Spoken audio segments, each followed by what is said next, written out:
नमस्कार मित्रांनो, तुमचं स्वागत आहे माझ्या दुसऱ्या ब्लॉगमध्ये। तर मित्रांनो, तुम्ही बघू शकता आम्ही आलो आहोत फुलंब्रीच्या जत्रेमध्ये। अर्थातच फुलंब्रीचे ग्रामदैवत जमालशा बाबा यांच्या उर्सामध्ये।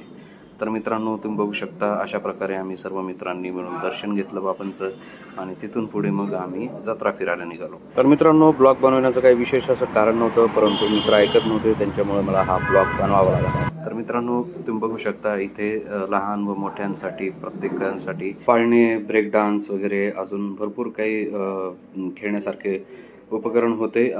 प्रत्येक जण ज्याच्या त्याच्या परीने ज्याच्या त्याचा एन्जॉय करत होता मित्रांनो। तर अशाच प्रकारे आमच्या मित्रांनाही वाटलं की आपण पाळण्यात बसायला पाहिजे, परंतु मित्रांनो मी लहानपणापासून कधीच पाळण्यात बसलेलो नाही।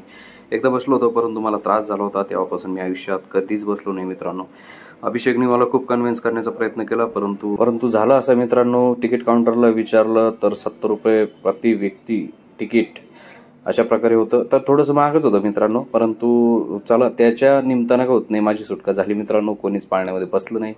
तर तिथून पुढे निघालो तर बघतो तर काय कृष्णाने डायरेक्ट बंदूक उचलली आणि चालू केला त्याचा कार्यक्रम। त्याच्यानंतर सागरने ट्राय केलं मित्रांनो, त्याच्याकडून काय एक मला वाटतं फुगा फुटला। अभिषेकची बारी। तर मित्रांनो तुम्ही बघू शकता अभिषेकने पहिल्याच राऊंड मध्ये बलून फोडला, खरंच मानावं लागेल याला। पण मित्रांनो त्याच्यानंतर होती सतीशची बारी। तर सतीशने तर कमालच केली, पहिल्याच राऊंड मध्ये त्यांनी सुद्धा एक बलून उडवला मित्रांनो।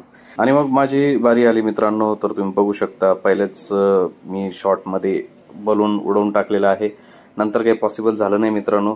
नंतर मग विशालची बारी होती, विशालने आमच्यावरच पहिले ताणून घेतली बंदूक, कारण त्याचं काय अजून लग्न झालेलं नाहीये, तर थोडंसं त्याला त्रास होतो आमच्यामुळे, बाकी काही नाही। तर मित्रांनो आम्ही अशा प्रकारे सर्व उरूस अशा या ठिकाणी एन्जॉय केलेला आहे।